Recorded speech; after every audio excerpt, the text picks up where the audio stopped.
자료의 그 11페이지 히브리서 10장 19절로 39절 그 부분을 말씀을 나눌 겁니다. 우선 거기 히브리서를 대뜸 들어가기가 그러니까 10편 19편을 몇 절 읽고 오겠습니다. 10편 19편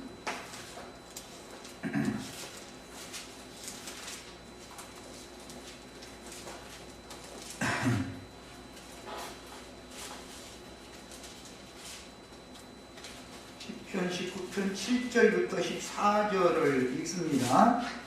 여호와의 율법은 완전하여 영혼을 소성시키며 여호와의 증거는 확실하여 무둔한 자를 지혜롭게 하며 여호와의 교훈은 정직하여 마음을 기쁘게 하고 여호와의 계명은 순결하여 눈을 밝게 하시도다.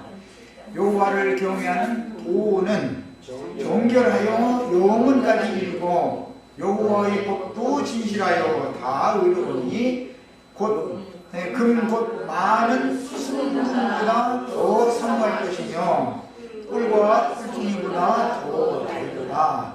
또 주의 종이 이것으로 경고를 받고 이것을 지킴으로 상이 큽니다. 이제 줄쳐놓습니다. 12, 13절은 자기 허물을 능히 깨달을 자 누구요? 나를 숨은 허물에서 벗어나게 해서 숨은 허물에서 줄을 쳐놓습니다. 또 주의 종에게 고의로지를 짓지 말게 하사. 이 고의로지를 짓는 얘기 히브리서 10장에 여기서 인용하는 말이 고범죄라고 그러죠. 고의로지를 짓지 말게 하사 그 죄가 나를 주장하지 못하게 하소서. 여기 말하는 그 죄는 고의로 범하는 죄를 말하는 거예요. 그리하면 내가 정직하여 큰 죄과에서 벗어나겠나이다. 나의 반석이시오 나의 구속자이신 여호와여 내 입의 말과 마음의 묵상이 주님 앞에 연락되기를 원하나이다. 이게 이제 다윗의 시예요. 다윗이 여기 고의로 죄를 범치 말게 해달라고 이 기도를 하는 것은 율법에서 인용하는 말이지만 다윗이 밧세바를 범한 것은 고범죄에 들어가는 죄죠. 이제 히브리서 10장 인용한 히브리서 10장 본인의 성경을 다 펴놓고 인용구를 보는 거예요. 히브리서 10장을 열어놓고서 자료를 가지고 말씀을 나눕니다. 19절부터 39절을 이거 이제 다 인용을 올리기가 너무 양이 많아서 23절부터 여기 올렸어요. 또 약속하신 이는 믿으시니 우리가 믿는 도리 지금 오늘은 이 믿는 도리에 대해서 3시간 말씀을 나누는 중이에요. 믿음의 도다 그래요. 이것은 믿음의 길이라는 뜻이에요. 도라는 건 법 하나님의 말씀을 말하는 것이지만 사실은 하나님의 영광에 이르는 길을 말하는 거예요. 성경에서 믿음의 도라는 건 믿음으로나 하나님의 영광에 이를 수 있어요. 믿음으로나. 율법을 행해서는 하나님의 영광에 나갈 수가 없어요. 왜냐하면 둘째 휘장에 두루 도는 화염검과 그룹들로 둘째 휘장에 보면은 그 수놓아져 있죠. 그룹들이 가로막고 있기 때문에 지성소로 못 들어가는 거예요. 성막의 예법도 그래서 알아야 돼. 성막법도. 그 성막법은 창세기에서 금령의 실과 나무 열매를 먹은 죄인들이 생명나무 실과도 또 따먹고 영생하지 못하게 하려고 두루두는 화염검과 그룹들로 생명나무 길을 막았다. 지키게 했다. 거기서부터 나오는 말이에요. 그냥 성전의 둘째 휘장에는 그래서 그룹들이 수놓아져 있는 거예요. 하나님의 영광을 수집하는 천사들을 그룹이다 그러죠. 자, 그런데 하나님의 영광에 나아가는 길을 예수님이 오셔서 그 몸을 한 제물로 단번에 들이심으로 새롭고 산 길이 열렸어요. 창세기에서는 막혔는데 예수님은 막힌 길을 열어오신 거예요. 그게 믿음의 도라는 거예요. 믿음의 도를 지금 설명한 거예요. 2시간 동안 내내 말씀드린 것과 연결을 잘 시키세요. 믿는 도리, 믿음의 도라고 그래요. 이건 이제 히브리서 3장 1절에도 그 말씀이 나왔죠. 잠깐 보고 오겠습니다. 그러므로 함께 하늘의 부르심을 받은 거룩한 형제들아, 우리가 믿는 도리의 사도시며, 그랬어요. 믿는 도리, 우리가 믿는 도리라고 하는 것이 믿음의 도단 말이에요. 이것은 믿음의 길이다. 근데 예수님은 이것을 생명길이다. 생명길은 좁고 협착하다. 멸망으로 가는 길은 넓고 많은 사람이 찾는다. 이렇게 돼 있죠. 자, 그러면 좁고 협착한 길을 예수님이 열러 오신 것이다. 그런 말이에요. 그런데 좁고 협착한 길이 열리려면, 하늘길이 열리려면, 세상에서 이제 고속도로 신장로 낸다 이제 이러잖아요. 신장로, 새로운 길을 여시려면 육체가 죽어야 된다고요. 그런데 육체가 죽는다라는 말은 선악을 아는 지식으로 조성되어져 있는 옛사람의 자아가 죽는 것을 말하는 것이다. 내가 예수와 함께 십자가에 못 박혔다라는 말은 선악을 아는 지식으로 인격화되어지고 굳어져 버린 나의 옛사람이 죽은 것이니까, 이것은 나의 육신적인 몸이 죽은 얘기가 아니죠. 우리 육신적인 몸 멀쩡히 살아있죠. 그럼 뭐가 죽은 거예요? 내 마음에 숨은 사람이 죽었지요. 마음에 숨은 사람은 선한 것을 추구하고 의로운 걸 추구하는 사람이지 나쁜 걸 추구하는 사람이 아니에요. 지금 계속 얘기하는 말 아시겠죠? 누가 죽어야 되느냐? 선한 걸 추구하고 의로운 걸 추구하는, 즉 하나님의 법을 즐거워하고 기뻐하는 그 사람이 끝나야 된다 이거예요. 이해하셨죠? 이게 참 너무너무 어려운 얘기를 사실 하는 거예요. 이게 살아있는 한은 하늘길이 안 열려, 절대로. 그래서 생명나무 길이 좁고 협착하기 때문에 찾는 자가 적다 그런 거예요. 왜? 육신을, 옛사람을 사랑하기 때문에. 사람으로서 뭔가 그래도 하나님을 기쁘시게 해보려고 아직은 그래도 그렇지 노력을 자꾸 하려고 하기 때문에 그 사람은 절대로 새롭고 산 길을 예수와 함께 들어갈 수가 없다 이거예요. 이해하셨죠? 우리가 믿는 도리의 소망을 움직이지 말며, 그러니까 지금 앞에 2시간에 이 믿는 도리라는 것이 세상 사람들이, 세상 교회 사람들이 믿습니다 하는 그 도와 성경이 말하는 믿음의 도, 이 도를 맨 앞서 가신 분이 대사도이신 예수님이 이 길을 앞서서 가셨다는 거잖아요. 주님이 앞서서 가신 그 길은 죽고 장사되고 부활되는 길로 간 것이지 죽음이 없이 옛사람이 살아서 가는 길이 아니다 이 말이에요, 절대로. 그러니까 이게 믿음의 바탕이 지금 기독교계가 전부 잘못됐단 말이에요. 십자가에도 그랬었지만은 사실은 십자가가 뭔지를 모르고 있는 거예요. 십자가라는 것은, 이것은 교리를 말하는 게 아니고, 아니면 예배당 그 종탑 위에다 이렇게 세워놓는 걸 말하는 게 아니고, 강대상 뒤에다가 불 이렇게 켜가지고 하는 그거 하나, 아니면은 남자들은 그거 왔는데 이제 자매님들 목걸이 대롱대롱하고 이제 금줄에다가 십자가에서 이게 달고 다니는 그런 게 아니고, 십자가라는 것은 나의 삶을 통해서 나의 육적 자아를 죽여주는 것을 말한다 이래요. 삶 가운데에서 그건 제일 큰 십자가가 뭐냐면 자식이요. 자식은 못 이겨. 세상 없는 사람도 십자가는 못 당하는 건데 자식이 십자가요. 자식이 속썩이면 그 사람은 손 들게 돼 있어. 그 다음에는 남편과 아내요.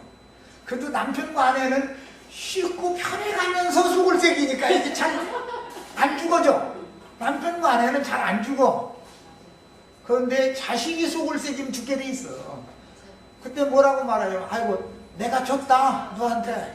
나 너를 못 당하면 내가 졌다고 말하는데 내 자아를 나를 부인한다 그 말이잖아. 내 힘으로 너를 어떻게 못 당하겠다고 말이지.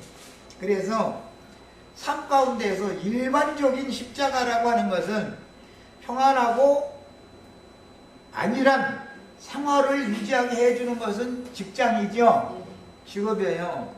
잘 나가든 직업이 하루아침에 폭삭해. 직장이 생계가 막막해져 버려. 잘 다니던 직장을 남편이 무슨 바람이 불었는지 사표 내놓고 사업하겠다고 빡빡 우겨.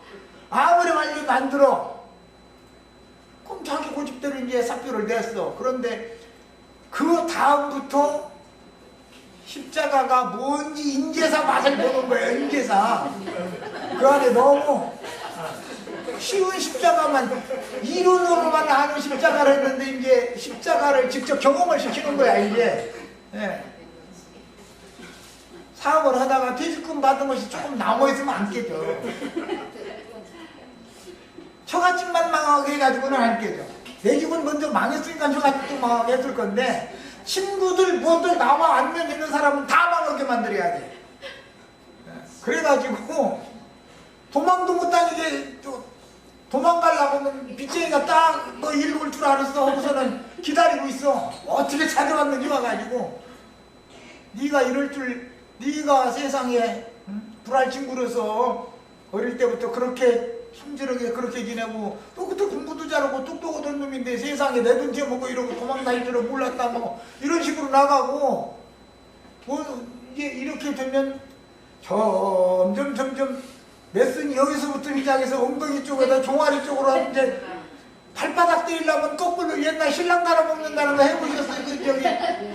저 젊은 사람들은 아마 그거 모를 거예요.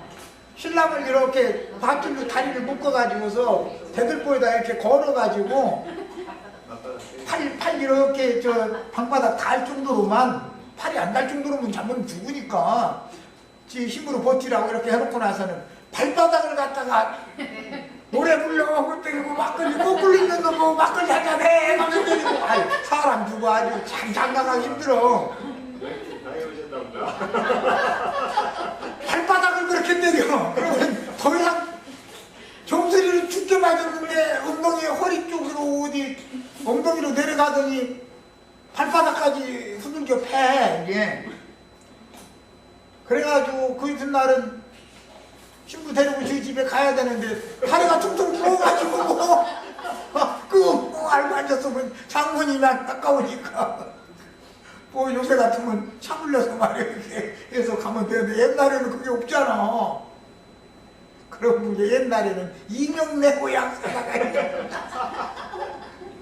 고로 빼기가 된다 오래 가면서 뭐 이게 저 멍들은데 그거 낫게 해준다고 예 그런 거나 덕지덕지 붙이고 이제 이렇게. 근데 그걸 다 재미를 했는데 좀 심하게 하는 사람들도 있었어.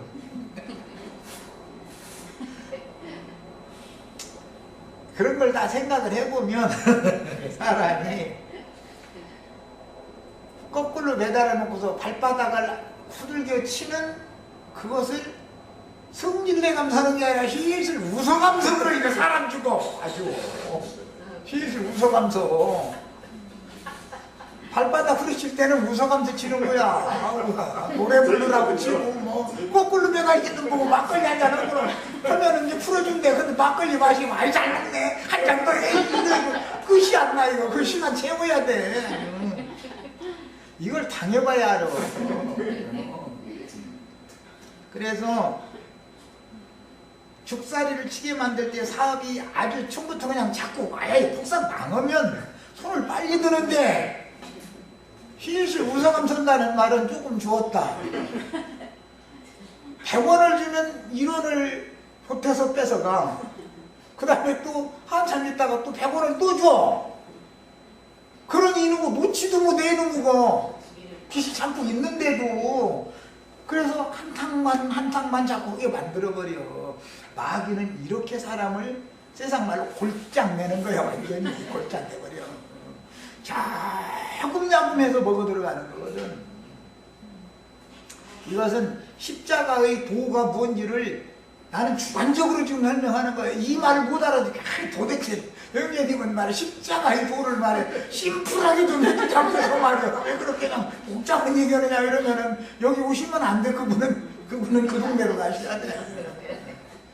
그런 분은. 그래서 사람이 망하려면 딴 때는 아내 말을 그렇게 잘 듣다가도 사표 던지는 문제에 있어서 나도 알았어. 나도 다 생각이 있어. 그건 집어들 해버려. 그럼 그 이제 망쳐들기 시작하는 거예요. 그것은 의 말씀은 그제서 그냥 은혜의 말씀만 늘 받던 사람은 뭐 말을 몰라. 이게 뭔 소리인지 알아듣지를 못해. 그때는 이제 때가 됐는데 버르쟁이를 완전히 고쳐야 되겠다 싶으면 왜 고범죄를 뻔히 아는 짓거리를 계속해. 그럼 하나님이 이제 이놈은 좋게 자라서는 안 되겠구만 이렇게 딱 판단 내리시면 저 마귀 보고 몽둥이 하나 줘 여기 가면서 이렇게 손 좀 조금 봐주고 와. 그래 그러면 하나님은 안쓰러운 마음으로 좀 돌이키라고 하게 하려고 했는데 아주 사람을 초죽음을 만들었다고 그래 막혀가지고 그냥 와서 하나님 앞에 와서 나 잘했죠. 그럼 이런 마트가 그렇게까지 신경을 했어 이거 막. 그러면 걔는 5대 때리라고 하면 몰래 하나님 몰래 나머지 2대를 더 치는데 그때는 아주 다 죽게 만들어 놔버려. 하나님은 그렇게까지 하라는 건 아니었어 원래. 그런데 그 마귀도 하나님이 나를 구원하는 하나님이 부리시는 사자다 이거예요. 마귀가 없는 사람은 절대 구원 못 받아. 구원이 안 되는 거예요.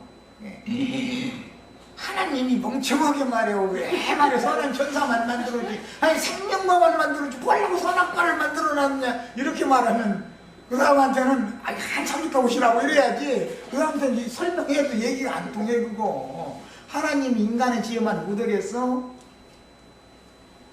하나님이 어련히 알아서 마귀도 창조하시고 선한 천사도 창조하시고 다 어련히 알아서 창조하셨겠어. 우리 형제 자매님들 구원하려고 그런 거예요. 하나님 부르시는 종이다 이거예요. 아들들을 온전한 아들 만들려고 그렇게 하시는 거예요. 그런데 아들이 좋게만 말하는 게 신약의 용어로는 은혜의 말씀만 날마다 전해. 그러면은 앙알 그려. 엄마가 나한테 누가 다 나누라겠어 이렇게 해버려. 심지어 얼마나 없어. 누가 다 나누라겠느냐고 이런다니까 심지어. 그럼 뭐라고 해야 되느냐. 나도 너 같은 놈 낳기 싫었는데 나왔어 이래야 돼. 그래서 내가 잘못했다고 했다 이러면 안 돼 이거. 나도 너 같은 놈은 낳고 싶지 않았는데 큰 기대를 하고서 너를 인대했을 때 내가 몸조심 해가면서 음식도 먹고 싶은 거 맘대로 못 먹고 내가 몸이 아파도 약도 내 맘대로 안 먹어가면서 너를 뱃속에서 길러서 낳았더니 나도 너 같은 놈은 낳고 싶지 않았어 이래야지. 그래 내가 너 같은 놈 낳아서 내가 잘못이지 이렇게 나가면 안 돼. 이거는 안 되는 거예요. 믿는 도리라고 하는 것은 세상 사람들이 기독교계에서 가르침받는 그런 것이 아니에요. 세상 사람 예배당에 나오면은 이제 믿었으니까 구원받았다고. 그 구원받은 표가 뭐냐고 그러면 교족부 써내고 세례식 몇월 며칠 나라니까 와서 세례 받으라고. 세례 받았으면 구원받았다 이러고 앉았어. 그런 사람들이 10명 세례식을 주면 5명은 도망가. 그럼 5명 남아있는데 5명이라도 그럼 구원을 받았느냐? 그건 오히려 더 배나 지옥자식이 돼 있어. 도망간 놈은 나중에 진리를 전하는 사람을 만날 기회가 있어. 이거는 아니다 싶고 설교하는 소리 들으면 이거는 도저히 자연인의 마음으로도 이거는 아닌 것이 분별이 오게 돼 있어. 순수한 사람은. 그런데 믿는 도리의 소망을 움직이지 말고 굳게 잡아라 이렇게 시작을 하고 있어요. 그러니까 믿는 도리의 소망이 흔들릴 수 있다는 것이죠. 왜 그러겠어요? 시험하는 자가 있기 때문에 그러겠죠. 믿음을 시험하는 자가 서로 돌아보아 사랑과 선행을 격려하며. 이 말씀도 문자들이 읽어보라고. 예수 믿으면 사랑과 선행을 막 해야 된다고 이렇게 나오시지 말고 사랑과 선행을 격려하라 라는 말은 여기서는 성경의 사랑이라는 것은 진리의 사랑이다. 그리고 하나님의 사랑, 진리의 사랑, 그리스도의 사랑, 성령의 사랑 이렇게 표현이 되어 있는 것이지 인간 나라의 사랑을 말하는 게 아니에요. 성경이 말하는 거는. 그 다음에 선행이라고 하는 것도 그 배교집 아주머니하고 친하게 잘 지내고 그런 걸 선행이라고 하는 게 아니에요. 예수를 믿는 도를 잘 지킨다 그런 말이에요. 신앙생활을 잘한다 그런 말이에요.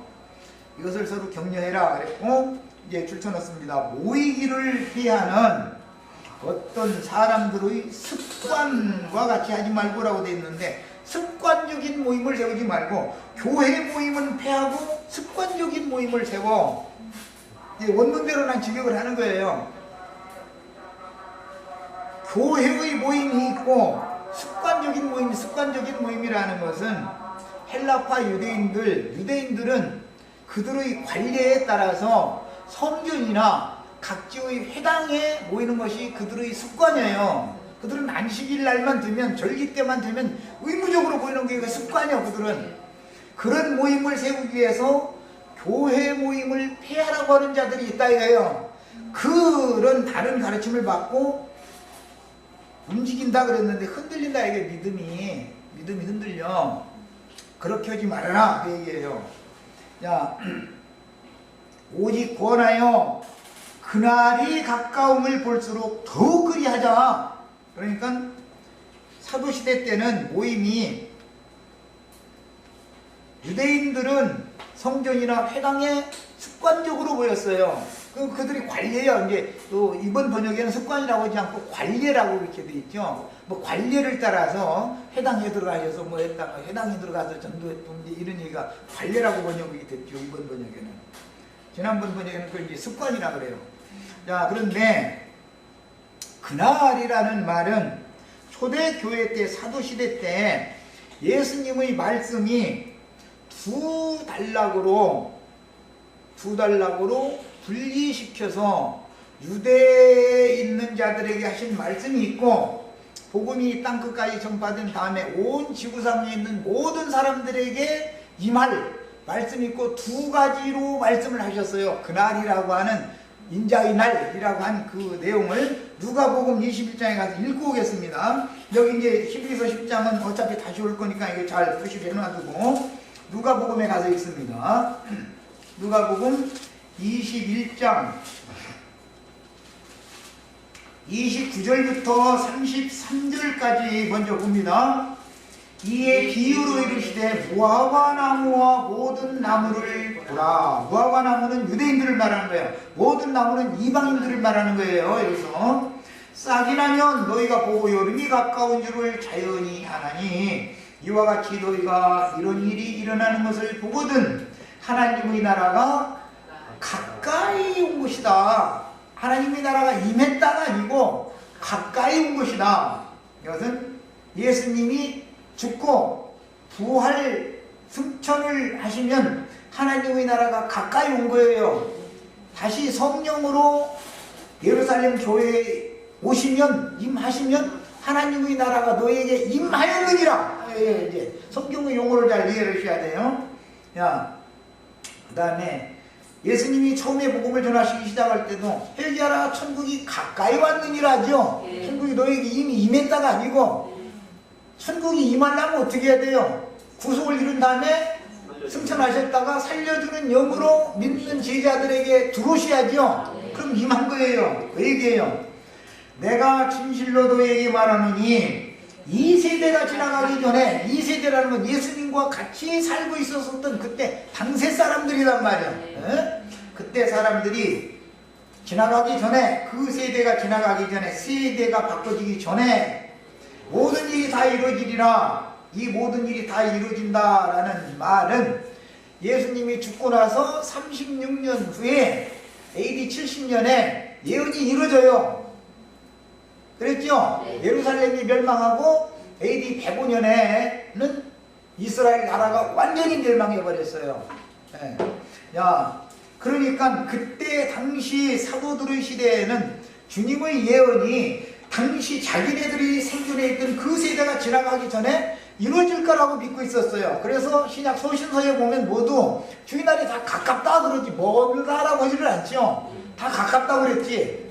예수님이 죽은 후로 몇 년 후에 말씀이 이루어지니까 36년에서 35년을 더하면 그 세대가 다 지나가기 전에, 70년이라는 시대가 지나가기 전에, 길면 70, 간거는 80이니까 지나가기 전에 모든 예언이 일단 무화과나무의 비유에 대해서는 다 이루어진단 말이에요. 1차적으로 이해하셨어요? 야, 그렇게 이제 이것은 유대인들을 향해서 하신 말씀이에요. 자기 동족을 향해서. 34절 이하에 너희는 스스로 조심하라. 그렇지 않으면 방탕함과 술 취함과 생활의 염려로 마음이 둔하여지고 뜻밖의 그날이, 여기 그날이지요. 똑같은 그날인데 히브리서 10장에서도 그 그날이 가까움을 볼수록 더욱 그리하자. 이 그날을 설명하다 보니까 여기로 오게 된 거예요 지금. 자, 그날이라는 것은 주님이 예언하신 예언이 이루어지는 날을 말한단 말이에요. 그러니까 주님이 다시 오셔야지요. 그날이죠. 예. 누구에게는 구원의 날이요, 누구에게는 심판의 날이에요. 그게. 야, 그날이 덫과 지도에게 이 말이라. 이 날은 어디에 임한다? 온 지구상에 거하는 모든 사람에게 이 말이라. 예루살렘 유대 땅에만 임하는 것이 다르고 온 지구상에 임하는 날은 다르단 말이에요. 야, 온 지구상에 이루어지려면 천국 복음이 예루살렘에서부터 시작해서 예루살렘과 유대와 사마리아와 땅 끝까지 온 지구상에 전파된 다음에 그제야 끝이 오리라 라는 말이죠 지금. 그러니까 먼저는 표적으로 팔레스타인 땅과 유대인들에게 일단 AD 70년에서 105년 사이에 이루어졌고, 그래서 서신서에 나오는 사도시대에는 주의 날이 다 가깝다, 임박했다, 다 그렇게 기록이 되어 있지, 아직 2000년 지나야 돼 이렇게는 기록이 되어 있지 않아요. 그럼 왜 그러느냐 이게 하나님의 경륜이다 이거야. 야, 먼저 예수님과 동족인 이스라엘 12지파에게 예언이 1차적으로 임하고, 그 다음에 이방인의 때로 복음이 이방인들에게로 전파되기 시작해서 이방의 충만함이 채워진 다음에 그제야 완성적인 그날이라는 것이 임하기 때문에 그런 거단 말이야. 이게 이미 성경의 예언이에요. 야, 이러므로 너희는 장차 올 이 모든 일을 등에 피하고, 그것은 이미 예언된 모든 말씀들이, 주님의 흔히 말하는 재림에 관한 모든 예언의 말씀들이 1차적으로 표적으로 팔레스타인 땅의 이스라엘 12지파에게 AD 70년에서 105년 사이에 1차적으로 이루어진 것은 표적이다 이거예요. 그 표적이 실제적으로 교회를 통해서, 이방인 교회를 통해서 이방의 충만함이 차고 나면 교회 중에 이기는 자가 신부성으로 데려감을 받아가지고 신부성과 함께 오는 세상에 다시 주님이 오신다 이거예요. 그래서 계시록에서는 예언을 하실 때 하늘의 하나님께로부터 내려오는 거룩한 성 새 예루살렘의 이름을 그 이후에 기록하여 주리라 이렇게 되어 있죠. 이게 주님의, 오늘날 기독교인들이 말하는 주님의 재림이라는 건 뭘 말하는 거예요? 신부성이, 하늘의 거룩한 성 새 예루살렘이 내려오는 걸 말하는 것이죠. 이런 것에 대한 계시가 없어. 기독교인들은 이런 얘기하면 하늘에 성이 있는데 성이 어떻게 내려와 이러고 앉았어. 우리는 지금 현재 그 성에 들어가는 것을 힘써야죠. 그래야 데살로니가서 주님의 재림을 설명을 할 때 보면 모든 성도와 함께 오신다 이렇게 돼 있죠. 그 성도 중에 우리가 들어가야 된단 말이에요. 주님과 함께 오는 세상에 재림을 할 때 우리도 같이 와야 되는 거예요. 이렇게 되는 걸 우리는 추구하는 거예요. 그런데 기독교는 여기 세상에도 잘 먹고 잘 살고 이렇게 있다가 하늘에서 천사가 나팔 불어가면서 예수님 오실 때, 그때 자기는 죽지도 않고 뿅 호련히 변화돼서 구름 속으로 들어간다 이러고 있죠. 문자대로는 그 말이 맞아요. 그 구름이라는 것이 우리 형제 자매님들이어야 된다 이 말이에요. 구름 같은 증인들, 현세에서 증인으로 주님 앞에 쓰임받던 온전케 된 의인의 영들을 주님이 구름 수레로 형제 자매님들을, 이제 그 아가서에서는 연을 탄다 그래요. 연이라는 건 임금님이 타는 가마를 말하는 거예요. 우리 형제 자매님들의 심령과 마음에 그분이 살아계셔가지고 형제 자매님들을 타고 오셔야죠. 다 우리 형제 자매님들은 임금이 타는 연이 되는 거예요. 연이. 그 사람 말이야. 뭐 우리 보고 연이 되라 그랬었고, 뭐 구름 수레가 되라 그랬었고, 뭐 구약 성경에 보면 하나님은 구름을 타고 나르시고 막 구름 수레를 타고 막 움직이시고 이런 얘기 많이 나오죠. 그럼 허공에 떠다니는 새털구름이나 무슨 뭉게구름 타고 하나님 왔다리 갔다리 한다는 말은 아닐 거 아니에요. 손오공이나 그러는 거지. 그건 중국 소설에 나오는 손오공은 손오공 저팔계 그 구름 타고 다니잖아. 예수님은 손오공이 아니야.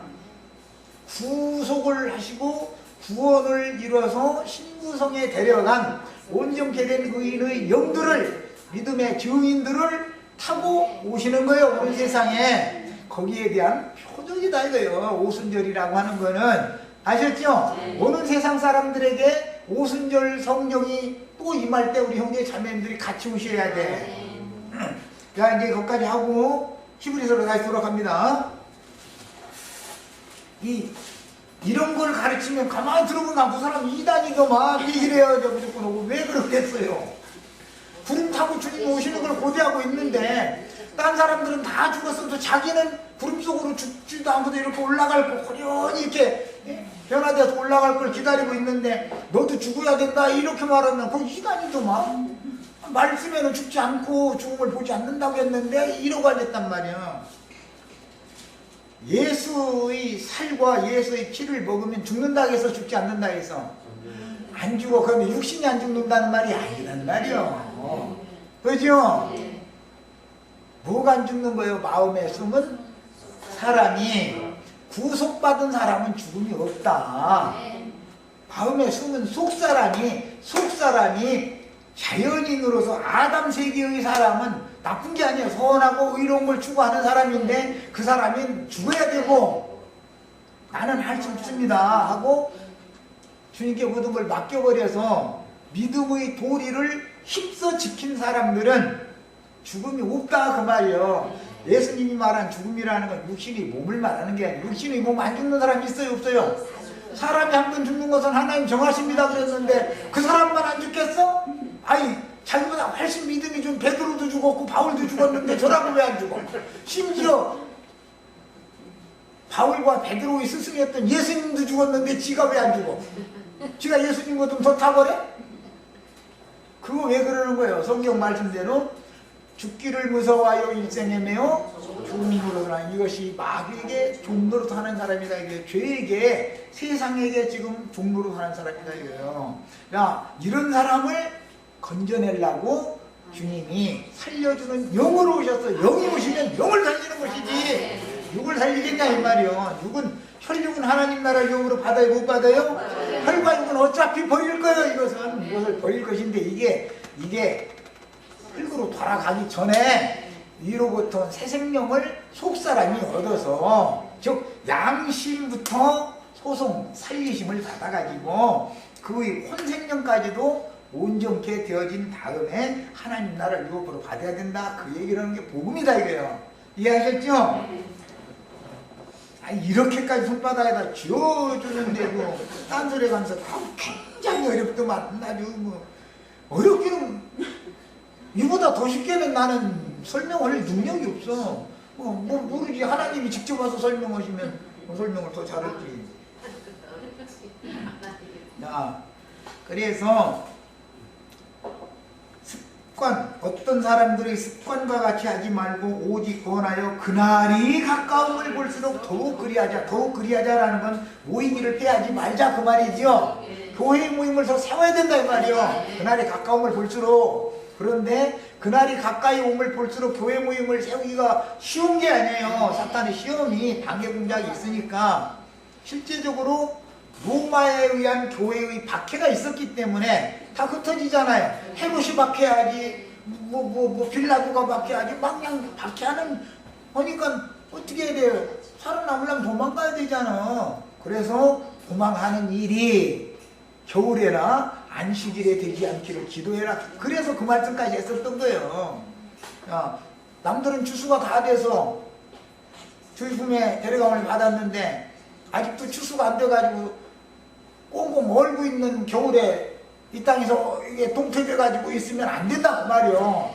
딴 사람들은 이미 자기 일을 마치고 안식에 다 들어갔는데 너는 아직도 안식일이 안 왔으면 안 된다 그 말이요. 이 얘기하면 이제 그 엘리야건인가 이제 그런 무리 같으면은 그 사람 그거 바로 이단이더만. 아니 시기를 범하라고더만 이러고 앉았는지. 그러면 못 당해. 이 사람은. 습관적인 모임 유대인들은 안식일날 모였어요. 안식일날. 그러나 교회의 모임은 고린도전서 16장을 보겠습니다. 16장 1절 2절 읽고 오겠습니다. 진리를 모르면 참 남대문 구경 가는 사람이 남대문 문턱이 막 내 키보드 높아서 난 그거 지나가고도 못했다고 이러고 소리 지르면은 진짜 구경한 사람 내가 잘못 보고 왔나 이러고 혼동해버리고 와버린다니까. 자, 성도를 위하는 연보에 관하여 이것은 개인을 위해서 뭐 연보하는 그 얘기가 아니에요. 성도를 위한 거. 이것은 예루살렘 교회에 그 당시에 큰 흉년이 들었기 때문에 예루살렘 교회가 굉장한 어려움을 당하고 있다는 소식을 듣고 이방 교회들이 연보를 모아가지고 바울 사도편에 보냈었지요. 네, 그 얘기를 하는 거예요. 성도를 위하는 연보에 관하여는 내가 갈라디아 교회들에게, 갈라디아 도의 여러 교회들에게 뭘 가르쳤냐면 명한 것 같이 뭘 가르쳤냐. 너희도 그렇게 하라. 매주의 첫날에 너희 각 사람이 수입에 따라서 모아두어서 내가 갈 때 연보를 하지 않게 해라 그랬어요. 야, 갈라디아의 여러 교회들은 매주의 첫날 모여서 성도를 위한 연보를 했지요. 그런 것처럼 고린도 교회도 매주의 첫날에 모여서 안식일날 모이는 게 아니라 안식 후 첫날 모여서 연보를 해라 그런 거예요. 그러니까 갈라디아 도 여러 교회들에게 이미 그런 말씀을 했었던 것처럼 고린도 교회도 신앙생활을 그렇게 해라 그 말이요. 그러니까 신학교회는 안식 후 첫날 모임을 가졌고 습관대로 모이는 유대인들은 성전이나 회당에 안식일날 가서 모였다 이 말이에요. 그러니까 습관대로 모이는 사람들처럼 모이기를 패한다는 건 교회 모임은 패하고 습관대로 모이는 사람들처럼 그렇게 율법으로 다시 돌아가지 말아라 지금 그 얘기란 말이에요. 자, 이제 히브리서 10장으로 다시 갑니다. 자, 우리가 진리를 아는 지식을 받은 후 지금까지 쭉 얘기한 게 이게 진리를 가르치는 중이죠. 내가 지금 한 얘기가 뭐 여기저기 성경을 찾았지만 그게 다 하나님의 경륜에 의한 진리란 말이에요. 이게 사도들은 이걸 가르쳐놨어. 야, 진리의 지식을 받은 후에 짐짓죄를 범한도 그랬는데 이게 10편, 19편, 12절에서는 고의적으로 죄를 범치 않게 해주세요 그 말이죠. 네. 짐짓이라는 말은 뻔히 알면서 고의적으로 그런 뜻이요. 고의적으로 죄를 범했다라는 말은 교회의 모임을 폐하면 안 된다라는 여기 이제 문맥의 흐름은 그거예요. 교회의 모임을 폐하고 습관적인 모임을 세우면 절대 안 되는 거다라는 진리의 가르침을 받았는데 그날이 오늘 볼수록 너희가 사랑과 선행으로 서로 격려해가지고 교회 모임을 더 세워야 된다 이걸 이제 강조를 한 거예요. 그랬는 이런 진리의 지식을 받은 후에 고의적으로 죄를 범했다라는 말은 그들이 박해가 두려우니까 유대인들의 습관적인 모임으로 돌아가 버렸다 그 말이에요. 여기서는 그렇게 하면 그런 자들에게는 다시 속죄하는 제사가 없다. 그러니까 일단 이런 것을 일러서 배교자다 또는 배도자다 그래요. 일단 예수 안으로 돌아왔던 사람이 다시 율법 안으로 돌아가 버리면은 그 사람을 회복시킬 수가 없다 이거예요. 그 사람은 왜 회복시키기가 어려우냐? 이것이면 이것이고 저것이면 저것이야 되는데 두 가지가 섞여서 혼잡해지면 이 사람을 가르쳐서 바른 길로 오게 하기가 어려워. 진리를 가르치면 지 생각에 혼잡한 그것이 가득 들어있는 사람은 이렇게 생각하고 나름대로 판단을 해가지고 이단이더만 잃어버려요. 안 되는 거예요. 아무리 가르치려고 진리만을 가르치려고 해도 진리를 옳게 분별하도록 가르치려고 해도 자기 주장이 있단 말이에요. 혼잡한 그 믿음의 도가 혼잡되어져 있기 때문에 그런 사람은 속죄를 또 시킬 수가 없다는 거예요. 이 말은 문둥병에 걸렸으면, 문둥병이 나으면 제사장이 대신 예물을 받아가지고 속죄를 해줘야 된다겠죠. 그런데 아무리 진리의 또 제사장이라면 말씀 가르치는 걸 말하는 거예요. 복음의 제사장 직무를 구약의 율법 제사장을 상징하는 거니까 진리를 아무리 증거를 해줘도 이 사람은 순순히 따라오지를 않게 돼 있어. 나도 성경 꽤나 읽었고 나도 믿음 생활 뭐 몇십 년 했고 이래가면서 나도 당신만큼은 알아 이렇게 나가버려. 이 사람은 예수님한테도 모세의 글에 대해서는 당신이 어떻게 해석하나이까 하고, 아니 하나님한테도 따지는데 그럼 예수님이 야 내가 모세한테 시내산에 올라오라 해가지고 내가 모세한테 그 말 하는 게 나야. 내가 그인 줄 너희가 믿지 않으면 너희 죄 가운데 너희 죽어. 그러니까 이런 혀지를 아니 이렇게 나오면 어떻게 할 거예요? 모세를 시내산으로 불러서 율법 말씀 주신 분 예수님이잖아. 그 예수님이 직접 와서 야 너희가 모세한테 한 말을 잘 크게 오해해가지고 잘못 믿고 있으니까 내가 믿음을 교정시켜주러 와서 그러니까 받아들여요 안 받아들여요? 왜? 그 속에 자기네들의 이론이 딱 서 있다 이거예요. 자기네들의 교리가. 이 사람은 해결을 시킬 수가 없어. 복음의 맛을 한번 은혜를 맛보고 성령에 참여한다 되고 뭐 은사도 받고 다 한 사람이 이렇게 모이기를 패하고 습관적인 모임으로 떨어져 나가버리면 이 사람은 해결시킬 수가 없다 그런 거예요.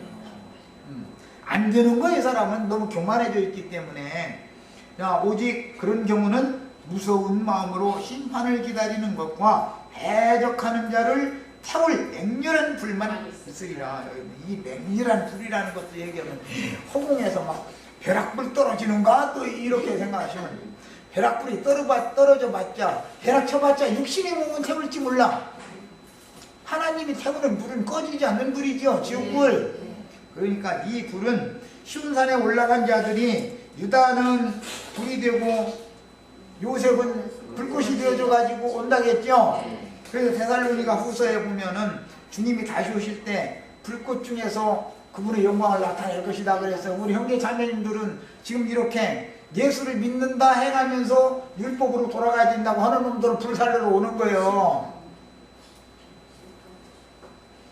육신의 세계를 불시험을 주는 것은 마귀, 사탄, 천사들이 하는 일이지만 오는 세상에서 복음을 대적하는 자들을 영영한 불로 살려가지고 지옥불로 갖다 던져버리는 일을 형제 자매님들에게 맡기는 거예요. 그래서 계시록에는 불다스린 천사들에게 일곱 금 대접을 맡겨가지고 그 속에 불을 가득가득 담아줘가지고 그걸 갖다가 쏟아붓게 만든다는 거잖아. 일곱 대접을 다 쏟아부으면 이제 됐다 그만해라 그런다는 거예요. 더 태울 것이 안 나무야. 일곱째 대접까지 쏟아부어지면 쓰레기는 싹 탔으니까 그만해라 그러지. 아직도 태울 것이 있으면 더 쏟아부어 더 쏟아부어 불을 7배로 뜨겁게 해야 되겠다 이제 이러지. 그러지 않겠어요? 그냥 우리 형제 자매님들은 이런 육신에 있는 자들을 불사르는 불꽃 천사들이 다 드셔야 돼. 지금 현세에서는 히브리서 1장에 보면 그랬죠. 천사들은 하나님이 부리시는 사자들이고 불꽃으로 쓰시는 사자들이다 이렇게 돼 있죠. 그 히브리서 1장 7절 읽겠습니다. 또 천사들에 관하여는 그는 그의 천사들을 바람으로 그의 사역자들을 불꽃으로 삼으시느니라. 이게 천사들을 이렇게 쓰시오. 그런데 오는 세상에서 우리 형제 자매님들이 그날에는 천사와 동등되고 하나님의 아들이 부활의 아들들이 된 이런 온전케 된 의인의 영들 구름 같은 증인들을 통해서 오는 세상 사람들을 이렇게 불사르는 일로 쓰임받게 한다 그 말이요. 그래서 구속받은 성도들이 천사들과 함께 하나님을 영원토록 찬송하고 하나님의 사명을 온 세상에 집행하는 그런 사역을 우리에게 맡기려는 것이 하나님의 비밀이 경륜인 거예요. 네, 시간이 됐으니까 여기까지 해서 마치겠습니다. 그리고 이 자료는 다음에 또 하기는 그러니까 이제 지금 설명한 말만 들어도 읽으면